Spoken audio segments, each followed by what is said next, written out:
Guys, अस्सलाम वालेकुम and welcome to my channel Kainat की दुनिया। आज मैं आप लोगों के साथ मेरा एक छोटा सा मूवी का रिव्यू शेयर करने वाली हूँ, जो कि अभी अभी हम लोग गए थे। आपने देखा होगा हमारी लास्ट वीडियो में कि हम लोग गए थे जो है वो न्यूप्लेक्स सिनेमा अस्करी ब्रांच में, और हम लोगों ने वहाँ पे जाके एक हॉरर मूवी देखी थी। फन फैक्ट, जिसमें मेरा भतीजा आसिफ जो कि सिर्फ 10 इयर्स का है उसको भी अलाउ कर दिया था, और हम लोगों ने ये मूवी मिलके देखी थी। और at first we were a little sceptical about the movie. पहले तो हम लोग सोच रहे थे कि ये मूवी हम लोगों को देखनी चाहिए या नहीं। हम लोगों की चॉइस थी, क्योंकि हम लोगों ने सबसे पहले तो उनकी वेबसाइट पे न्यूप्लेक्स वालों की सर्च किया था, तो हम लोगों को ये वाली मूवी ज़्यादा समझ में आ रही थी कि टू विचेस भी एक हॉरर मूवी है गाइस, और वो देखने के लिए हम ज़्यादा इंटरेस्टेड थे, क्योंकि उस मूवी में कुछ ऐसे सीन्स थे जो हमको लग रहा था कि ये बहुत क्रीपी और बहुत ही ज़्यादा स्कैरी मूवी हो सकती है। तो हम लोगों ने सबसे पहले तो हम लोगों को हॉरर मूवी देखने का बड़ा शौक था। और फिर हम ये सोच रहे थे कि क्योंकि आसिफ मेरे भतीजे की एज बहुत कम है तो हम लोग देख पाएंगे या नहीं। लेकिन फाइनली गाइस, हम लोगों ने जो है वो मूवी देखने का इरादा जब किया और हम जब वहाँ गए तो उसको अलाउ कर दिया गया, और ये मूवी हमने वहाँ देखी थी, और जिसकी पूरा एक्सपीरियंस भी मैंने आपके साथ शेयर किया था न्यूप्लेक्स में कि क्या था, क्या कैसे रहा, सब कुछ आप लोगों को शेयर किया था कि ब्रांच कैसी है अस्करी वाली न्यूप्लेक्स की, और सिनेमा हॉल बड़ा था छोटा था, मतलब सब कुछ डिटेल्स आप उस मेरी वीडियो पे जाकर देख सकते हैं। लेकिन अब मैं आती हूँ स्टोरी की तरफ। आज मैं एक छोटा सा रिव्यू करने वाली हूँ आप लोगों के साथ, जिसमें मैं आप लोगों को ये बताना चाहती हूँ कि मुझे मूवी कैसी लगी। अगर आप लोग भी जानना चाहते हैं कि मूवी कैसी लगी तो अभी इस वीडियो को लाइक करें, शेयर करें, लाइक करें, कमेंट करें, सब्सक्राइब करें मेरे चैनल को। एंड सो या let's get started.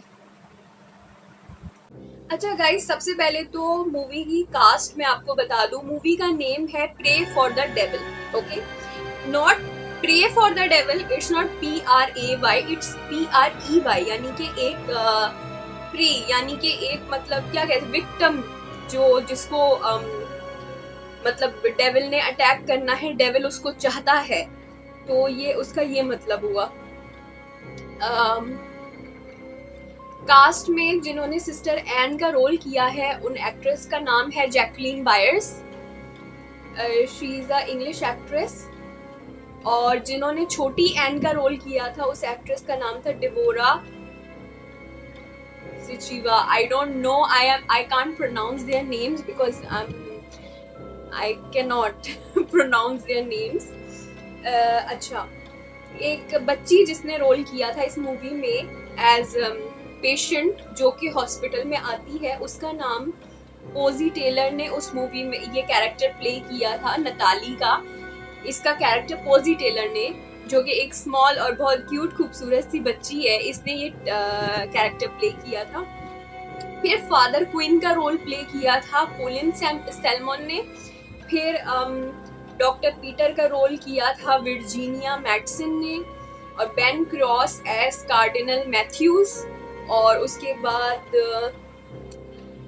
Lisa Palfrey as Sister इक्विपिया, और फिर Nicolas Ralph as Father Raymond, और विलीजर बिनिफ ने प्ले किया था फादर बेनहार्ड का रोल, और Keith Burlett as Clark. Okay guys, तो ये थोड़ा बहुत मैंने आपको इनकी कास्ट के नाम बताती है, ताकि जब मैं आपको स्टोरी का रिव्यू दूं तो आप लोगों को थोड़ा सा मतलब कि समझने की, अगर मैं आपको समझा सकूं। सबसे पहले तो बहुत सारी ऐसी क्रीपी मूवीज होती हैं, ऐसी हॉरर मूवीज होती हैं, आप लोगों ने भी देखा होगा, जिनकी स्टोरी बेसिकली कुछ भी नहीं होती, उनमें बस हॉरर सीन्स डाले गए होते हैं, बहुत नेस्टी ग्रोसम हॉरर सीन्स डाले होते हैं। इसमें भी थे हॉरर सीन्स, ऑब्वियसली थे, बट सबसे अच्छी चीज जो मुझे लगी कि इसमें स्टोरी थी। हॉरर मूवी भी होती है, बट अगर उसके पीछे कोई स्टोरी ना हो तो आई डोंट थिंक स्टोरी के बगैर एक मूवी को बनाना भी चाहिए। तो मुझे इसमें स्टोरी नजर आई, तो मुझे इसलिए ये मूवी बहुत पसंद है। इसकी बेसिकली इसका जो प्लॉट लाइन है, एक सिस्टर एन है जो कि एक काम करती हैं, एक मतलब एज अ नन काम करती हैं वो, और वो फ्लैशबैक में हमेशा अपने चाइल्डहुड को याद करती है। फ्लैशबैक में वो हमेशा अपने आप को और अपनी माँ को देखती है, मगर उसका चाइल्डहुड बिल्कुल भी एक प्लेजेंट चाइल्डहुड नहीं था। जब भी वो अपने चाइल्डहुड को पास्ट में जाकर सोचती है तो उसको एक बहुत ही ज़्यादा वियर्ड मेमोरी उसकी है कि जब भी बचपन में छोटी थी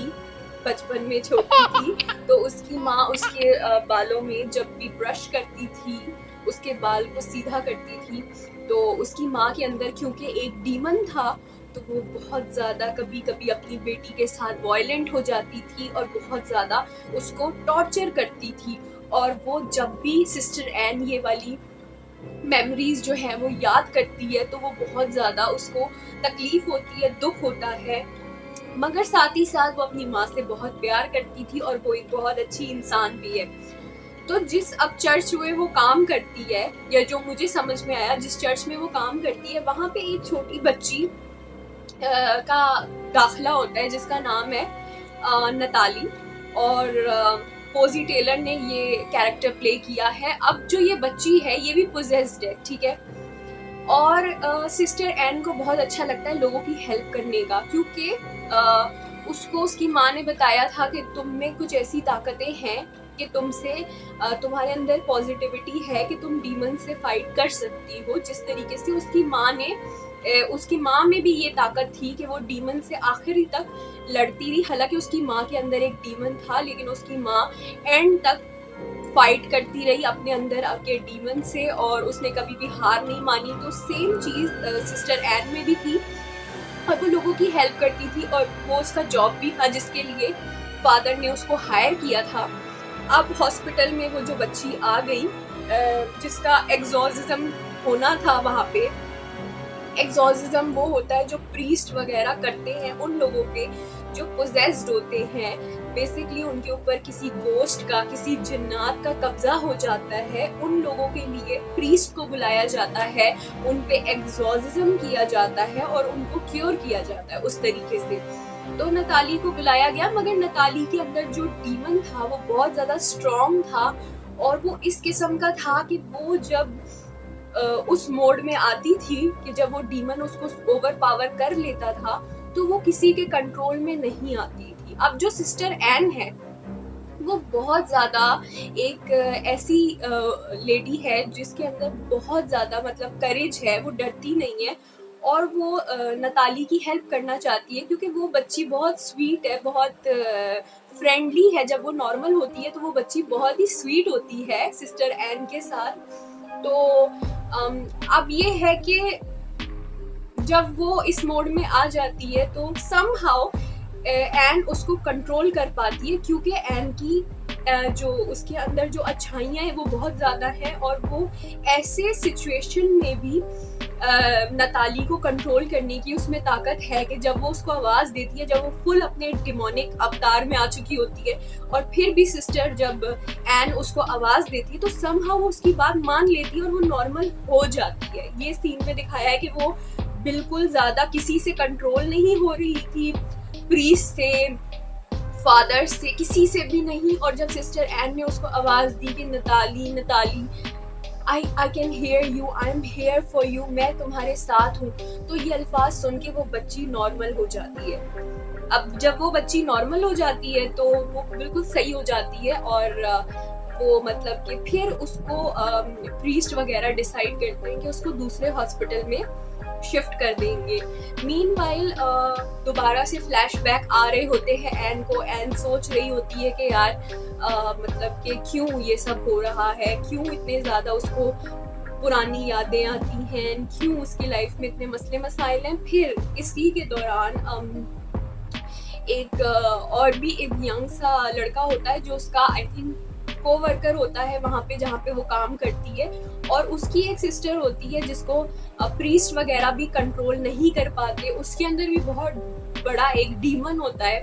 तो मैं स्टोरी बहुत शॉर्ट करके सुनाऊंगी ताकि बहुत ज़्यादा टाइम ज़ाया ना हो और मेन पॉइंट की स्टोरी आप लोगों को पता चल जाए। अच्छा, अब ये है कि जब वो मतलब अपनी बहन का केस सिस्टर एन को बताता है और उससे कहता है मुझे लगता है कि मेरी बहन का इलाज सिर्फ तुम कर सकती हो। तो सिस्टर एन जो है वो पहले तो वो बिलीव नहीं करती कि उसका इलाज मैं कर सकती हूँ, और वो कहती है कि नहीं, मैं कैसे कर सकती हूँ, मुझे इतनी अथॉरिटी नहीं है, मैं ये सब नहीं कर सकती। बट जब वो फोर्स करता है उसको कि नहीं तुम करो, कोशिश करो, तो एक बहुत ज़्यादा एक ये हार्ड हिटिंग सीन है मूवी का कि जब वो जाती है उसकी बहन के पास और उसकी बहन ऐसे लेटी हुई होती है और आई थिंक उसको चाइल्ड बर्थ होने वाली होती है, वो प्रेग्नेंट होती है और बहुत ज़्यादा वो उसके पेट के अंदर वो डीमन वो जो जब उठ जाता है डीमन उसके इनसाइड, तो बहुत तकलीफ होती है उसको और वो शायद मर भी सकती है उस मोमेंट पे, मगर एन उसको कंट्रोल करती है, उसको पता नहीं दुआएं पड़ती है या एन उसको कंट्रोल कर लेती है एंड में उस सीन में। और वो सीन बहुत ज़्यादा हार्ड हिटिंग सीन है मूवी का। बट उसके बाद उसके जो फादर होते हैं जहाँ पे वो लड़की एक्सॉर्सिज्म उस पे हो रहा था और सिस्टर एन ने अपने हाथ में लेकर खुद उस लड़की को ठीक करने की कोशिश की, तो सिस्टर एन को बहुत डांट पड़ती है फादर से कि ये तुमने क्यों किया, उस लड़की की जान भी जा सकती थी। मगर सिस्टर एन जो है वो कुछ नहीं कहती है, सिस्टर एन जो है वो ठीक है, वो कुछ भी नहीं कहती। अच्छा, मीनवाइल पता चलता है कि जो नताली थी उसको दूसरे हॉस्पिटल लेके जाने की कोशिश की गई, मगर जिस एम्बुलेंस में उसको लेके जाया जा रहा था उस एम्बुलेंस में जितने भी लोग थे उसके अंदर का जब डीमन बाहर आ गया तो उसने सबका कत्ल कर दिया। यस, उस छोटी सी बच्ची ने सबका कत्ल कर दिया होता है जब उसके अंदर का डीमन जाग जाता है। तो उसके बाद अचानक से वो सिस्टर एन को कुछ याद आता है जो कि एक बहुत ही बड़ा ट्विस्ट है मूवी का। उसे ये याद आता है कि जब वो 15 साल की थी और वो प्रेग्नेंट हो गई थी और उसने एक बेटी को दुनिया में पैदा किया था और उस बेटी को उसने उस वक्त वो रेडी नहीं थी बच्चा पैदा करने के लिए एंड वो ऑब्वियसली वो मैरिड नहीं थी, तो उसने वो बच्चा दे दिया था।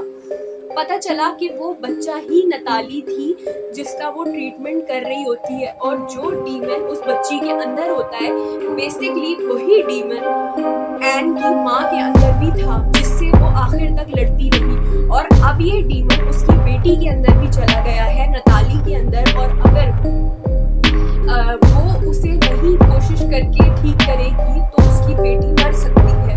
और वो डीमन बेसिकली पहुंचना तो एन तक चाहता है, इसीलिए उस डीमन ने सहारा लिया है उसकी बेटी का, क्योंकि एन होती है चूजन वन। पहले उसकी माँ का सहारा लिया, उसकी माँ मर गई उस डीमन से फाइट करते करते, पर अब उसकी बेटी को वो मरने नहीं देना चाहती, तो उसने सोच लिया कि मैं जो है, क्योंकि बेसिकली उसको इस तरह से पता चला कि नताली उसकी बेटी है क्योंकि नताली के गले में जो लॉकेट था वही सेम लॉकेट उसने अपनी बेटी को जब वो पैदा हुई थी तो उसके गले में डाला था और वो लॉकेट डालने के बाद उसको दे दिया था। तो वो लॉकेट देखकर सिस्टर एन को याद आ जाता है कि ये तो मेरी ही बेटी है। तो उसके बाद वो सीन दिखाते हैं कि उसको उसके पास जाती है, कोई केव है जहाँ पे उस लड़की को वो है और उससे मिलने जाती है अपनी बेटी से और अपने वो दोस्त जिसकी बहन को वो इलाज कर रही थी उसको भी साथ लेकर जाती है। मगर बहुत ज़्यादा वायलेंट मोड में है उसकी बेटी क्योंकि उसके अंदर का डीमन जाग चुका है और वो बहुत ज़्यादा खतरनाक हुई पड़ी है और वो सबको मार रही थी। और उसने जाके बोला नताली स्टॉप इट, किसी को नुकसान मत पहुंचाओ, किसी को भी नुकसान मत पहुंचाओ, उसकी माँ ने अपनी बेटी को कहा। लेकिन क्योंकि उसके अंदर डीमन घुसा हुआ था तो वो बहुत वायलेंट हुई भी थी। तो बेसिकली फिर ये होता है कि उसकी बेटी जो है ना वो अपनी बेटी को अपने पास बुलाती है और उसको हक करती है। जैसे ही वो उसको हक करती है तो जो नताली के अंदर डीमन होता है वो घुस जाता है एन के अंदर और वो एन को डीमन मारना चाहता है। और बहुत ज्यादा ऐसा सीन होता है कि वो जो लड़का उसके साथ उसका दोस्त आया होता है वो उस बच्ची को कहता है ताला लगाकर उस जगह के कि तुम इस जगह से भागो, यहाँ से भागो क्योंकि तुम्हारी माँ के अंदर अब डीमन आ गया है। लेकिन उसने इस तरह से बच्ची को नहीं बताया, उसने बोला हम हाइड एंड सीक खेल रहे हैं क्योंकि बच्ची को क्या समझ आना था। बच्ची को बोला कि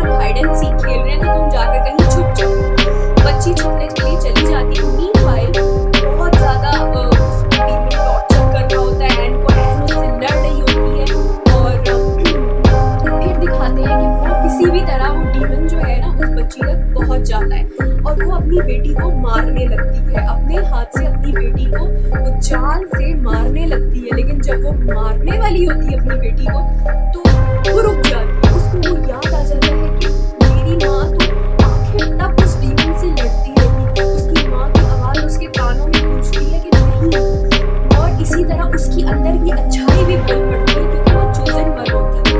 इसलिए तो डीमन उसके पीछे होता है, क्योंकि डीमन जानता है कि ये चोजन वन है। तो वो अपने आप से लड़ती है, वो अपनी बेटी को छोड़ देती है और वहाँ पे एक पानी का पाउंड टाइप का होता है, पाउंड में वो कूद जाती है और वो डीमन उसको बिल्कुल पानी की गहराई तक लेकर चला जाता है, जिसमें उसका दम घुटने लगता है। वो बहुत ज़्यादा टॉर्चर होती है, लेकिन क्योंकि वो इतनी ब्रेव है कि डीमन उसका कुछ भी नहीं बिगाड़ पाता और वो ऊपर वापस आ जाती है और वो बच जाती है। और वो डीमन उसके अंदर से अब निकल चुका है। नताली जो है वो अपनी माँ के साथ है और सब कुछ ठीक हो चुका है। और अब दिखाते हैं नेक्स्ट सीन में, जो मेरा फेवरेट सीन है, कि वो हॉस्पिटल में है, सिस्टर एन हॉस्पिटल के बेड में है। नताली आती है, अपनी माँ से गले मिलती है और फिर वो चली जाती है, आई थिंक किसी हॉस्टल वगैरह के लिए, और सिस्टर एन अपनी जॉब पे दोबारा से हो जाती है। अब एंड सीन जो है ना, वो ऐसा लगता है, हमें ऐसा बताता है, हमें एक इशारा दे रहे हैं वो लोग कि इसका पार्ट 2 बन सकता है मूवी का। इस मूवी का पार्ट 2 बन सकता है क्योंकि इस सीन में एक टैक्सी में है सिस्टर एन और वो दूर से एक औरत को देखती है, जिस औरत की आंखें कुछ अजीब सी होती हैं और वो कुछ अजीब सा देख रही होती है। कुछ अजीब सी नेगेटिव और स्केरी वाइब्स उस औरत से आ रही होती है सिस्टर एन को, और वो डर जाती है। जैसे ही वो कैब ड्राइवर को बोलती है कि चलो यहाँ से, तो कैब ड्राइवर भी कोई अजीब सा ही बंदा निकलता है।